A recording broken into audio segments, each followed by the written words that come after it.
Narendra Mohan, national federation of cooperative sugar factories Shri Prakash Naikwade, sugar commissioner of Maharashtra mister Shekhar Gaikwad, mister Vijay Nirani MD MRN group Karnataka, सभी सम्मानीय अतिथिगण और उपस्थित सभी भाई और बहनों, सबसे पहले मैं आप सबको शुभकामनाएं इसलिए देता हूं कि यह साल काफ़ी कुछ दिनों के बाद शुगर इंडस्ट्री के लिए अच्छा साल रहा है, क्योंकि इस साल काफ़ी बड़े प्रमाण पर शुगर इंडस्ट्री ने एक्सपोर्ट भी किया है और इंटरनेशनल मार्केट में विदाउट गवर्नमेंट सब्सिडी काफ़ी एक्सपोर्ट होने के कारण शुगर मिल की हालत भी काफ़ी ठीक है। पर निश्चित रूप से ये बात हमें ध्यान में रखनी होगी कि ये जो साल हमको अच्छा मिला है, इसका कारण ब्राज़ील में ड्रॉट था, इसके कारण हम इस साल अच्छी तरीके से शुगर मार्केट कर सके।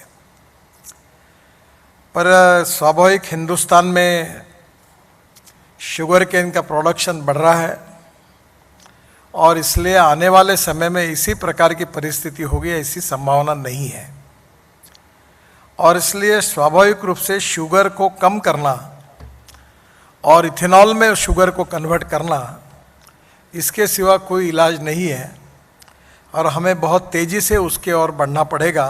यही हमारे परिस्थिति पर सबसे बड़ा अल्टरनेटिव है।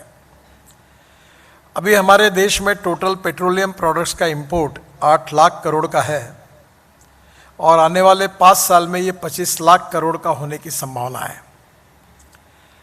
अगर सोचा जाए तो हमारे इकोनॉमी में 25 लाख करोड़ अगर ये इंपोर्ट हो जाएगा तो हमारे लिए आर्थिक संकट भी खड़ा होगा, और दूसरी ओर इतने बड़े प्रमाण पर ये जो फॉसिल फ्यूल हमारे यहाँ आएगी, उसके प्रदूषण के कारण नई समस्या खड़ी होगी, और इसलिए स्वाभाविक रूप से import substitute cost effective pollution free and indigenous, यही सॉल्यूशन हमको निकलना होगा।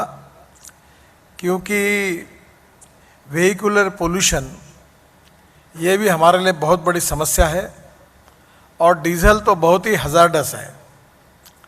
दिल्ली की परिस्थिति आप सबको पता है कि दिल्ली में किस प्रकार से पोल्यूशन है, जिसके कारण कितनी गंभीर समस्याएं खड़ी हुई है। हमारे जो हेल्थ प्रॉब्लम्स है, इसमें भी ये पोल्यूशन की भूमिका बहुत महत्वपूर्ण है, और इसलिए आने वाले समय में हमें ग्रीन रिवॉल्यूशन की तरफ जाने के लिए इथेनॉल का प्रोडक्शन बढ़ाना होगा, और इथेनॉल ये क्लीन और ग्रीन फ्यूल है, और स्वाभाविक रूप से आज आप सबके सहयोग से करीब 465 करोड़ लीटर इथेनॉल की निर्मित होती है। पर जहाँ तक E20 का जो प्रोग्राम है, वो जब पूरा होगा तो स्वाभाविक रूप से हमारी रिक्वायरमेंट करीब 1500 करोड़ लीटर तक होगी। और इसके साथ साथ अभी सबसे इम्पोर्टेंट बात यह है कि हमने फ्लेक्स इंजन के बारे में एडवाइजरी इशू की है, और टोयोटा, हुंडई और सुजुकी, इन 3 कंपनियों ने, क्योंकि ट्रांसपोर्ट मंत्री मैं हूँ, ये मेरे अंडर ही आता है, तो उन्होंने मुझे एश्योर किया है कि हम 6 महीने के अंदर फ्लेक्स इंजन लाएंगे। अभी 3-4 दिन पहले मेरे घर पर टोयोटा के चेयरमैन भी आए थे, जापान से भी आए थे और इंडिया के भी चेयरमैन आए थे। तो ग्रीन हाइड्रोजन के ऊपर कार हमने लॉन्च की पायलट प्रोजेक्ट करके।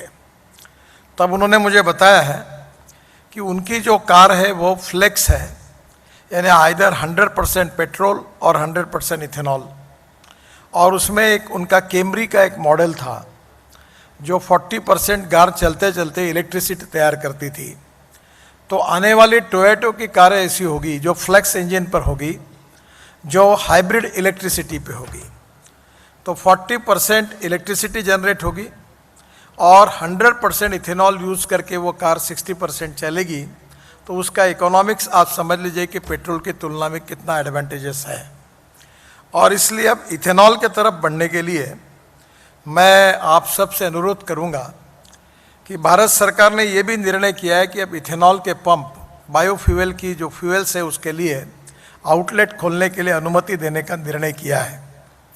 पूना में प्रधानमंत्री जी ने स्वयं 3 पंप का उद्घाटन भी किया है, पर अभी तक उसमें इथेनॉल भरने के लिए कोई आए नहीं। इसका कारण यह है कि अभी हमारे 2 व्हीलर सेक्शन में विशेष रूप से बजाज ने उनकी मोटरसाइकिल फ्लेक्स इंजन पे तैयार की है, टीवीएस ने भी तैयार की है, और दोनों की मोटरसाइकिल लॉन्च करने का सौभाग्य मुझे मिला है। अब हीरो ने भी तैयार की है, उस दिन मेरे घर पर आए थे, उन्होंने भी तैयार की है। तो स्कूटर्स जो है, स्कूटर और मोटरसाइकिल, ये फ्लेक्स इंजन पर अवेलेबल है। ऑटो रिक्शा भी देने के लिए वो तैयार है। वही बात आती है कि वो बोलते हैं पहले पंप चाहिए, पंप वाले बोलते पहले गाड़ी चाहिए। तो मुझे लगता है इसी में पहली बार आज ऑटो रिक्शा भी अवेलेबल हो सकती है, स्कूटर्स भी अवेलेबल हो सकती है और कार भी अवेलेबल हो सकती है। तो मेरा सबसे पहले अनुरोध शुगर फैक्ट्रीज वाले जो है, जिनको इथेनॉल मैन्युफैक्चरिंग करते हैं, उनसे मेरा अनुरोध है कि वो अपने कारखाने पर और अपने एरिया में इथेनॉल के पंप तुरंत खोले, और इथेनॉल के पंप खोलने के बाद अगर वो स्कूटर, ऑटो रिक्शा और कार 100% इथेनॉल पर चालू होगी तो इथेनॉल का कंजम्पशन आप ही कर सकेंगे। तो एक बहुत बड़े प्रमाण में इथेनॉल पेट्रोल के अल्टरनेटिव के रूप में सेल होगा, और जिसके कारण आपको काफ़ी फ़ायदा भी होगा, पोल्यूशन भी कम होगा, हमारा इंपोर्ट भी कम होगा, और गांव के लोगों को रोजगार भी निर्माण होगा। और इसलिए मेरा अनुरोध है कि शुगर फैक्ट्रीज इथेनॉल का पंप अभी शुरू करने के लिए इंटरेस्ट ले। इसके बारे में अगर कोई अड़चन आती है तो ज़रूर मुझे मिलिए, क्योंकि इसके बारे में मैं ऑलरेडी पेट्रोलियम मंत्री जी के साथ लगातार चर्चा में हूँ, और इसलिए ये शुरू करने से ऑटोमोबाइल मैन्युफैक्चरर तुरंत अपने प्रोडक्ट को लॉन्च करेंगे। और एक इम्पॉर्टेंट बात है कि इथेनॉल के प्रोडक्शन के बारे में अलग अलग प्रकार की स्कीम्स है, पर जहाँ तक मेरा अनुमान ये है कि आने वाले 5 साल में जब फ्लेक्स इंजन तैयार होंगे और इथेनॉल की टोटल रिक्वायरमेंट 4000 करोड़ लीटर होगी, और जब हम लोग सब ताकत लगा के केवल 465 करोड़ लीटर पर है, तो आने वाले समय में इथेनॉल लेंगे नहीं लेंगे, इस प्रकार की चर्चाएं काफ़ी बार होती है। ये अप्रस्तुत है। आप में जितना दम होगा आप तैयार करिए। मुझे नहीं लगता कि इथेनॉल के लिए कोई मार्केट के लिए प्रॉब्लम होगा, इतना इथेनॉल का मार्केट अवेलेबल है। और सबसे इम्पॉर्टेंट चीज़ है कि अगर आप इथेनॉल पर कन्वर्ट नहीं हुए, अगर शुगर बनाते रहोगे, तो फिर से एक बार 2 साल के बाद 25 रुपये किलो भाव आएगा, और फिर आपकी हालत बहुत ख़राब हो जाएगी, लॉस मेकिंग हो जाएगा, जो पुराने दिनों में वापस जाओगे। तो शुगर का प्रोडक्शन कम करने के लिए बी हेवी मोलाइसिस में जाना और शुगर के जूस से सायरप बनाकर उसमें भी इथेनॉल की निर्मित करना, ये वायबल अल्टरनेटिव है। अभी मैं बात कर रहा था कि शुगर केन सायरप जो है उससे इथेनॉल बनाने में भी सक्सेसफुली टेक्नोलॉजी हमारे लोगों ने हासिल की है, और इसलिए स्वाभाविक रूप से बी हेवी मोलाइसिस और शुगर केन सायरप और शुगर केन जूस से भी इथेनॉल, ये तीनों अल्टरनेटिव हमारे लिए काफ़ी उपयोगी होंगे। पर शुगर बनाने का मोह अगर आप चालू रखोगे और शुगर ही बनाते रहोगे तो इस साल अच्छा चलेगा, पर इसी प्रकार से अगर आपका शुगर प्रोडक्शन का मोह चलता रहेगा तो अगले 2 साल में फिर से एक बार पूरी इंडस्ट्री बहुत कठिनाइयों का सामना कर एक बर्बादी के कगार पर खड़ी होगी। क्योंकि हिंदुस्तान की सबसे बड़ी समस्या यह है कि शुगर सरप्लस, कॉर्न सरप्लस, गेहूँ सरप्लस और राइस सरप्लस। आज हमारे पास इतना राइस पड़ा है कि पूरे वर्ल्ड को हम राइस सप्लाई कर सकते हैं, इतना राइस पड़ा है। आज हमारे कॉर्न इतना पड़ा है, बड़ा प्रोडक्शन हुआ है कि इतना कॉर्न पड़ा हुआ। वीट के बारे में आज भी हमारे पास जितनी रिक्वायरमेंट है उससे 3 गुना ज़्यादा वीट हमारे गोडाउन में पड़ा है। और शुगर केन का प्रोडक्शन हमने कितना ही किसानों को समझाया कि कम लगाओ, तो भी कोई सुनने के लिए तैयार नहीं है। और अगर इसमें ज़्यादा कुछ हम लोग मार्गदर्शन करेंगे तो एक बार मैंने प्रधानमंत्री जी को कहा था कि 189 पार्लियामेंट्री कॉन्स्टिट्यूंसी ऐसे है कि जो शुगर केन फार्मर डोमिनेट करते हैं, और अगर उनको कीमत नहीं मिलेगी तो सरकार हिल सकती है, इतनी ताकत उसमें है।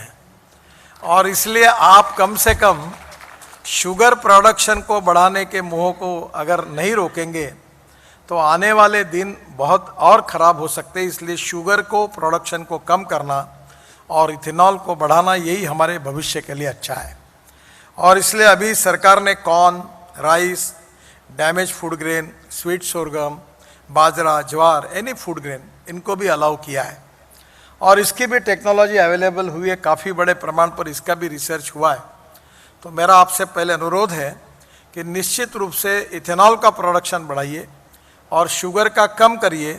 शुगर का अगर ठीक रहा तो आपको भाव अच्छा मिलेगा, और शुगर का प्रोडक्शन होगा तो 34 रुपये 33 रुपये भाव मिलेगा, और शुगर सरप्लस किया तो फिर 24 रुपये और 22 रुपये किलो पे शुगर आएगी। तो फिर आप ही समझ लो, आपको समझ में आता है कि गन्ने का भाव कम करना ना आपके लिए संभव है ना हमारे लिए संभव है, तो फिर आपकी हालत क्या होगी। तो मुझे लगता है कि ये बहुत ही सीरियस विषय है और ये भविष्य के लिए आप सब लोगों को इसके लिए सोचना होगा। वैसे राइस, ब्रोकन राइस, ये भी बड़े प्रमाण पर अवेलेबल है, और इसलिए ब्रोकन राइस से भी इथेनॉल बन सकता है। उसका जो बाय प्रोडक्ट है उसकी भी अच्छी कीमत है। तो मुझे आपको यही कहना है कि आप निश्चित रूप से आने वाले समय में इसके लिए ज़रूर आप सोचिए, क्योंकि WTO के कारण भी ये जो शुगर एक्सपोर्ट करने के लिए जो सब्सिडी मिलती है, वो हमने अभी प्रॉमिस किया है कि दिसंबर 2023 के बाद वो नहीं दे पाएंगे। और इसलिए इंटरनेशनल मार्केट में शुगर की प्राइस 23 रुपये 24 रुपये किलो होगी, और हमारी 32 से कम जा नहीं सकती। और इस समय अगर सब्सिडी नहीं मिलेगी तो हिंदुस्तान में शुगर का आप क्या करोगे, ये आप ही सोच लो। और इसलिए इस इंडस्ट्री ने अपने माइंड सेटअप को इथेनॉल की प्रोडक्टिविटी बढ़ाने के लिए निश्चित रूप से जाना चाहिए। और आग्रह से मैं कहूँगा कि हर फैक्ट्री ने बी हेवी मोलाइसिस में ही जाना चाहिए। इससे 2-3% शुगर कम हो जाएगी, वो भी आवश्यक है, क्योंकि शुगर प्रोडक्शन को डिस्करेज करने किए बिना हमको शुगर की रिजनेबल प्राइस नहीं मिल पाएगी। और इसलिए निश्चित रूप से बी हेवी मोलाइसिस में जाना ये भी हमारे लिए आवश्यक है, क्योंकि बी हेवी मोलाइसिस का टोटल 245 करोड़ लीटर हमने उसके लिए रिजर्व किया था भारत सरकार ने। केवल 55 करोड़ लीटर, ओनली 22% सप्लाई हुआ है। तो इसका मतलब इसमें भी काफ़ी बड़ी गैप है। 190 करोड़ लीटर और आप दे सकते हैं, जबकि ये 10% के जाने की बात है। जब ये 20% जाएगा तो इससे दुगना होगा। तो स्वाभाविक रूप से ये सेफ वे है जिससे शुगर फैक्ट्री भी बच सकती है, और इथेनॉल के कारण हमारा इकोनॉमिक्स भी ठीक होगा। मैं ये मानता हूँ कि जो सी हेवी मोलाइसिस है इसको डिस्करेज करना चाहिए, क्योंकि ये करने से स्वाभाविक रूप से आप शुगर को और ज़्यादा बढ़ाओगे तो तकलीफ़ होगी। और मुझे लगता है कि निश्चित रूप से इसमें भी आप लोग ज़रूर सोचिए। जहाँ तक एक इम्पॉर्टेंट बात जो है कि मैं आपको ये भी कहूँगा कि अभी हमने इसके साथ काफ़ी टेक्नोलॉजी डेवलप हुई है। जो परली करके जलाई जाती है उसको 5 टन ऑफ परली is giving 1 ton of bio CNG, और ये भी बायोमास से बायो CNG के बजाय बायो LNG भी तैयार हो सकता है। और बायो CNG और बायो LNG तैयार करने से ये LNG is the future fuel for the country, for the even for all the sector, is very important. और इसलिए LNG का इकोनॉमिक्स इतना अच्छा है कि मैं सब ये प्रयोग कर चुका हूँ। मैं हमारे यहाँ हमने एक ट्रक को कन्वर्ट किया तो 8 लाख रुपए उसको लगे, पर वो 8 लाख रुपए का जो खर्चा हुए वो केवल 290 दिन में वो निकल गए पैसे। तो एक ट्रक को कन्वर्ट करने के लिए 8 लाख और वो 290 दिन में निकलते हैं। तो बायोमास का कन्वर्शन बायो CNG और बायो LNG में करना आसान है। तो ये जो बगास है, cotton straw, wheat straw, rice straw, ये सब का उपयोग हम लोग बायो CNG के लिए कर सकते हैं। मैंने अपना खुद का ट्रैक्टर बायो CNG पे कन्वर्ट किया, तो एक ट्रैक्टर के बीच में 1 लाख रुपए की बचत है। और अब भारत सरकार ने बड़े प्रमाण पर सब जिलों में अभी बायो या CNG के लिए पाइपलाइन से गैस सप्लाई करने की योजना लाई है। तो CNG के पंप सब जगह खुल रहे हैं, LNG भी अवेलेबल हो रहा है।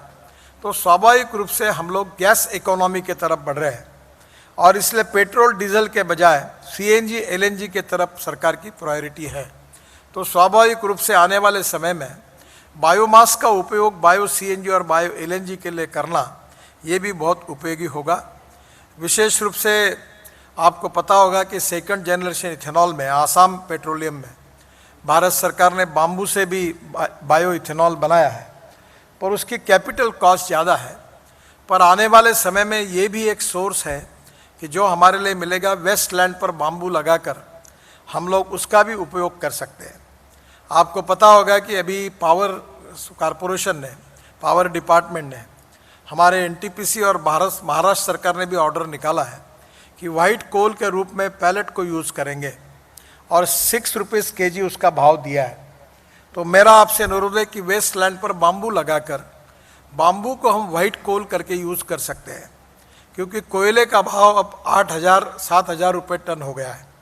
हम इस देश की रिक्वायरमेंट का 25% कोयला इंपोर्ट कर रहे हैं और इसलिए एनर्जी इंपोर्ट करने से हमारी पोल्यूशन की भी समस्या है और विशेष रूप से हमारे लिए हमारी इकोनॉमी की भी समस्या है। और इसलिए ग्रीन हाइड्रोजन, इसके ऊपर भी आप धीरे धीरे इंडस्ट्री ने सोचना चाहिए। अभी ये भी एक्सपेरिमेंट सक्सेसफुल हुआ है। कुछ 5-6 दिन पहले मेरे घर पर टोयोटा की 100% ग्रीन हाइड्रोजन के ऊपर की कार लॉन्च हुई पायलट प्रोजेक्ट करके। और इसलिए अब वो दिन दूर नहीं है कि ग्रीन हाइड्रोजन भी अवेलेबल होगा। जो हमारे म्यूनिसिपल वेस्ट में जो ग्लास है, प्लास्टिक है और बाकी मटेरियल को निकालकर जो ऑर्गेनिक वेस्ट है उससे मीथेन बनाना आसान है बायोडाइजेस्टर में, और उससे CO2 अलग करके आगे जाकर हम उससे ग्रीन हाइड्रोजन भी बना सकते हैं, उससे बायो एलएनजी और बायो सीएनजी भी बना सकते हैं। तो ये भी हमारे लिए आगे चलकर बागास से ग्रीन हाइड्रोजन तक जाने के लिए भी सोचना होगा। और दूसरी ओर जो सीवेज वाटर है, ये हमारे लिए बहुत इजीली म्यूनिसिपल कॉरपोरेशन, नगर परिषद जो है टाउन है वहाँ अवेलेबल है। मैं अपने शहर में 7 साल पहले हमने एक प्रोजेक्ट शुरू किया, लोग मुझे हंस रहे थे तब, और हमारे म्यूनिसिपल टाउन का सीवेज वाटर हम महाराष्ट्र सरकार को पावर जनरेशन के लिए बेचते हैं और हमको 325 करोड़ रुपए साल की रॉयल्टी मिलती है सीवेज वाटर बेच के, जो कोराडी और खापरखेड़ा पावर प्रोजेक्ट के लिए यूज़ होता है। अभी मैंने म्यूनिसिपल कॉरपोरेशन को ये सजेस्ट किया है कि और भी वाटर हमारे पास अवेलेबल है, तो उसी वाटर में जो सॉलिड वेस्ट है उसको सेग्रीगेट करने के लिए हमें एक रूफ टॉप लगेगा। तो रूफ टॉप सोलर का बनाएंगे और उसमें छोटी विंड मिल लगाएंगे और ग्रीन हाइड्रोजन तैयार करने में 70% कॉस्ट पावर की है। और आप में से बहुत से लोग सरकार के पीछे लगे कि हमारी ग्रीन पावर खरीदी करो। अब जिनके MOU ख़त्म हो गए 12 साल के, उनकी पावर लेने के लिए सरकार तैयार नहीं है, क्योंकि सरकार में स्वाभाविक रूप से जो पावर है उसका रेट उनको सस्ता चाहिए और उनकी पॉलिसी है कि more generation more losses, no generation no losses. तो इसलिए आपकी पावर ग्रीन रिवॉल्यूशन से ये ग्रीन पावर लेने के लिए कोई सरकार एक तो लेगी नहीं, वैसे कानूनन लेना चाहिए, पर राज्य सरकार उसमें काफ़ी इफ्स एंड बट्स निकालती है और लेंगी तो अब रेट भी आपको नहीं दे रही। जो भारत सरकार की गाइडलाइंस है ग्रीन पावर के लिए, उसका रेट अलग है, जो सेंट्रल उसका जो ट्रिब्यूनल है उसने दिए हुए, पर यहाँ की राज्य सरकारें दे नहीं रही। अब 4 रुपये 75 भाव से ले रही है। अब मुझे पता नहीं कि 4 रुपये 75 भाव से अगर सरकार को देने के बजाय इससे अगर आपने ग्रीन हाइड्रोजन तैयार किया तो इलेक्ट्रोलाइज़र अब बेंगलोर में बनने लगे। मैं अभी उस फैक्ट्री के इनॉग्रेशन के लिए जाने वाला था, पर कोविड के कारण नहीं जा पाया। हमारे अमेरिका के इंजीनियर्स ने मिलकर बेंगलोर में प्रोडक्शन शुरू किया। अब 90% वो पूरा एक्सपोर्ट कर रहे हैं। वो 1.25 करोड़ का इलेक्ट्रोलाइज़र है और वो पानी से अगर हम लोग सोलर रूप से अगर पावर मिली या 4 रुपये 75 पैसे यूनिट की पावर, उसका थोड़ा इकोनॉमिक्स देखना पड़ेगा, वो अगर आपने ग्रीन हाइड्रोजन बनाने के लिए अगर यूज़ की तो उसके बाद जनरेटर लगता है। तो मैंने सजेस्ट किया है कि जनरेटर 100% इथेनॉल पर हो और वो जनरेटर सेट अगर इथेनॉल पर होगा तो आपको ग्रीन हाइड्रोजन मिलेगा जिसको आप कंप्रेस कर सकेंगे। तो ग्रीन हाइड्रोजन भी फ्यूचर का फ्यूल है। अभी मैंने हमारे IT मिनिस्टर को कहा है कि जो टावर है टेलीकम्युनिकेशन के, वहाँ सब डीजल जनरेटर है। और किर्लोस्कर और कुछ काफ़ी कंपनियों ने उसके किट ढूंढी है कि जो डायरेक्ट 100% इथेनॉल उसके लिए यूज़ हो सकता है। अब कर्नाटक, तमिलनाडु, महाराष्ट्र विशेष रूप से और उत्तर प्रदेश, यहाँ बड़े प्रमाण पर इथेनॉल अवेलेबल है। और ये इथेनॉल अगर इस जनरेटर सेट के लिए यूज़ किया जाएगा तो इथेनॉल के जनरेटर से भी काफ़ी बड़े प्रमाण पर इथेनॉल की खपत बढ़ेगी। जो कंस्ट्रक्शन इक्विपमेंट वाली मशीनरी है, जो मेरे डिपार्टमेंट में काफ़ी लोगों का उसी के साथ संबंध है, और अभी हमने इतने रोड के काम किए कि इनकी मैन्युफैक्चरिंग में 80% राइज हुआ है। तो मैंने उनको सबको बुलाया कि ये डीजल वाला धंधा बंद करो आप। अगर इसको हम अभी बहुत से कंपनियों ने, अब जेसीबी ने एक हाइब्रिड जेसीबी बनाया जो सीएनजी पर था और डीजल पर था, तो उनको रशिया से काफ़ी बड़ा ऑर्डर मिला है। तो अब धीरे धीरे कंस्ट्रक्शन इक्विपमेंट वालों को मैंने कहा कि अगर आपका डीजल इंजन है तो उसको आप पेट्रोल इंजन बनाना तो आसान है उतने कैपेसिटी का, तो वो पेट्रोल का फ्लेक्स बनाइए तो इथेनॉल 100% यूज़ होगा। तो एक प्रकार से काफ़ी बड़े प्रमाण पर सरकार लगातार ये कोशिश कर रही है कि इथेनॉल के अलग और कैसे उपयोग हो सकते हैं। ब्राज़ील ने तो इथेनॉल से बायोप्लास्टिक भी बनाया और वो बायोप्लास्टिक बायोडिग्रेडेबल है। तो मुझे लगता है कि धीरे धीरे बीच में उसकी भी ट्रायल हिंदुस्तान में हुई थी और ये पेट्रोलियम प्लास्टिक की तुलना में उसकी कीमत लगभग बराबर थी। पर अब ये पेट्रोल और इसकी जो कीमतें लगातार फ्लक्चुएट होती थी, उसके कारण ब्राज़ील की वो इंडस्ट्री अब फिलहाल काम नहीं कर पा रही। मेरा आपसे अनुरोध है कि आने वाले समय में इथेनॉल में काफ़ी रिसर्च हो रहा है। और अभी जो ब्राज़ील की कंपनी है एम्ब्रिल, जो छोटे जेट बनाती है, उन्होंने ऑलरेडी इसमें काफ़ी काम किया है। और मैंने एक ग्रुप की मीटिंग भी ली है और हम कोशिश कर रहे हैं कि एविएशन इंडस्ट्री में भी इथेनॉल का उपयोग कैसे हो। और इसलिए स्वाभाविक रूप से बीच में स्पाइस जेट का एक प्लेन देहरादून से हमने दिल्ली लाया था, और उस समय ये जो प्लेन था इसमें 50% बायोफ्यूल यूज़ हुई थी। तो आने वाले समय में एविएशन में आपको मालूम होगा 2 साल पहले 26 जनवरी को जो हमारे दिल्ली में फाइटर जेट उड़े थे, उन सब ने 100% बायो इथेनॉल यूज़ किया था। और चीफ एयरफोर्स के जो चीफ है उनसे साथ और डिफेंस फोर्सेस के साथ भी लगातार मेरा कम्युनिकेशन हो रहा है। और जल्दी ही एविएशन में, एयरफोर्स में इथेनॉल का बड़ा खप बढ़ाने के बारे में हम लोग गंभीरता से सोच रहे हैं। मुझे लगता है कि 4 लाख टेलीकॉम मोबाइल टावर्स जो है, इन टावर्स के लिए अगर हम इथेनॉल यूज़ करेंगे तो और ज़्यादा इसकी खपत बढ़ेगी। तो इसलिए बहुत से लोगों के मन में ये थोड़ा बहुत डाउट है, जो बार बार इसका जिक्र करती है उसकी चर्चा करना बंद कर दो कि इथेनॉल कौन लेगा, ज़्यादा होगा तो क्या होगा। मुझे ये जो चर्चा ये निरर्थक है। मैं जब इलेक्ट्रिक व्हीकल की बात करता था तब लोग यही बोलते थे चार्जिंग स्टेशन नहीं है। अब इलेक्ट्रिक इतने बड़े प्रमाण पर आई है कि मैंने अभी ये डिक्लेयर किया है कि आने वाले साल 1.5 साल के अंदर पेट्रोलियम कार की कीमत जो है उसी कार में इलेक्ट्रिक कार मिलेगी। ये मैंने विश्वास के साथ बताया और अब लगभग वो स्थिति आई है। 136% राइज है इलेक्ट्रिक व्हीकल में। और अभी मेरा अंदाज बस में 1200% है। अभी 500 हमारे यहाँ नागपुर में 200, मुंबई में 500 बसेस, पूना में बसेस आ रही है। अब सब जगह इलेक्ट्रिक बसेस आ रही है, लग्जरी बसेस आ रही है। और इसलिए आने वाले समय में हमें किसी भी प्रकार से इंपोर्ट को कम करना होगा। और एक बात ये भी मन में आती है कि फिर इलेक्ट्रिक आएगी तो इथेनॉल का क्या होगा। आप चिंता मत करिए, हिंदुस्तान का 2 बातों में रिकॉर्ड है, एक पॉपुलेशन बढ़ाने में और दूसरा व्हीकल नंबर बढ़ाने में। व्हीकल पॉपुलेशन और जनसंख्या दोनों बढ़ाने में हिंदुस्तान की जनता का विक्रम हर समय वर्ल्ड में पहले नंबर पर रहने वाला है। तो आप चिंता मत करो।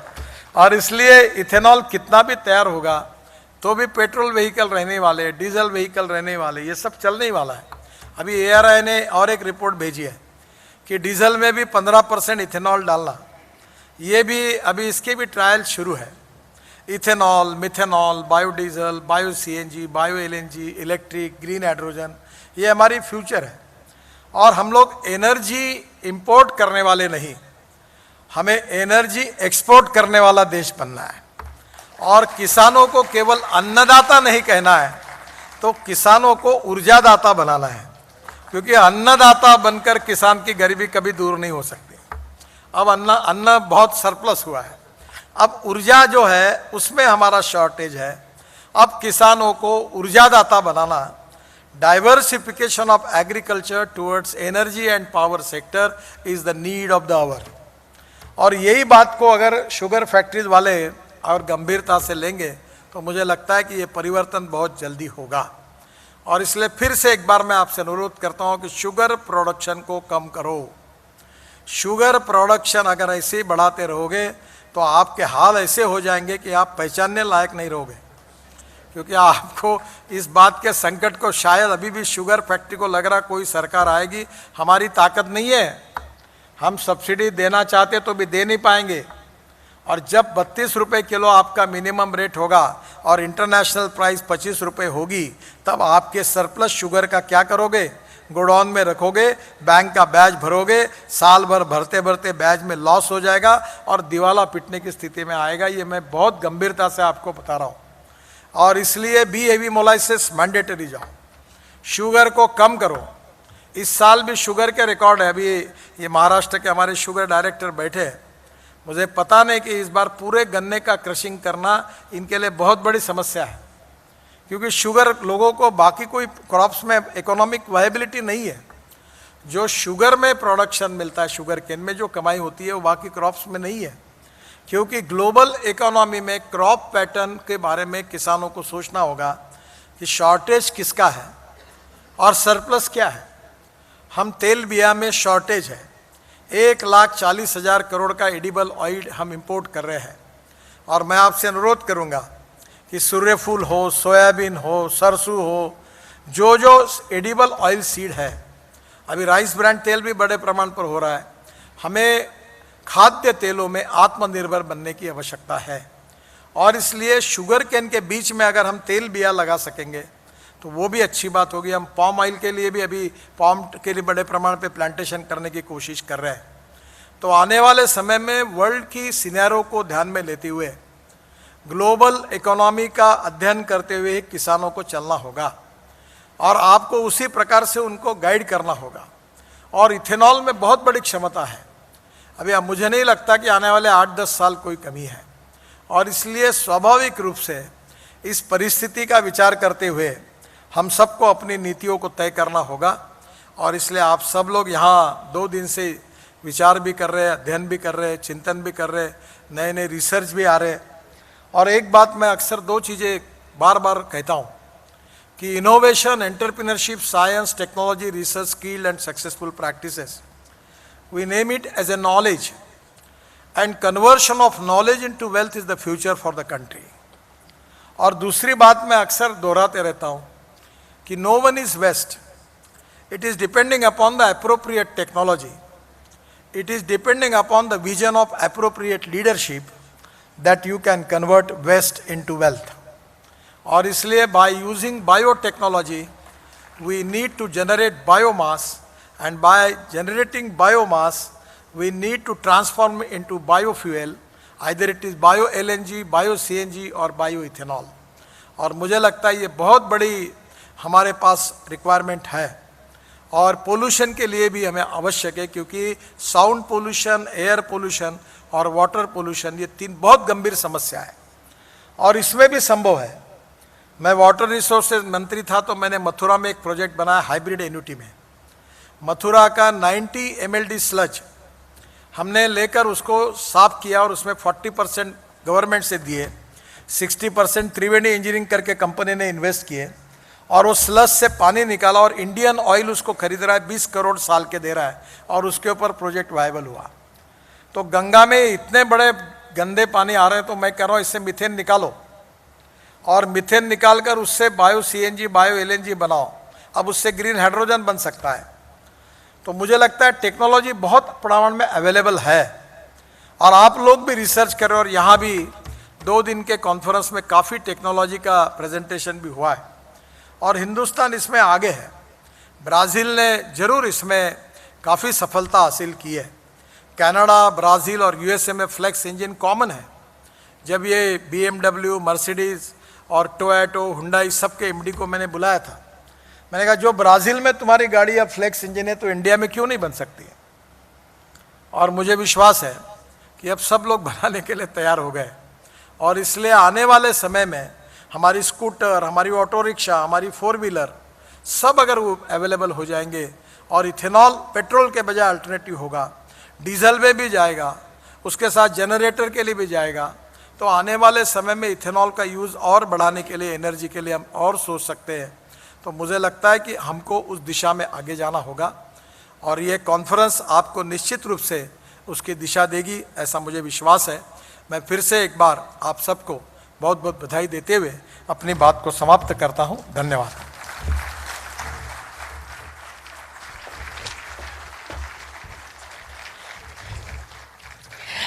बहुत बहुत धन्यवाद sir, thank you for this insightful address.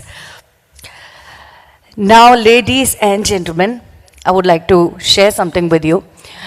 जब कोविड टाइम्स के दौरान जब ऑक्सीजन की डिमांड बढ़ गई थी, उसी वक्त ये जो शुगर मिल है, इस शुगर मिल के अंदर एक ऑक्सीजन प्लांट स्थापित किया गया था, और इस ऑक्सीजन प्लांट का उद्घाटन ऑनलाइन किया गया था श्री नितिन गडकरी जी के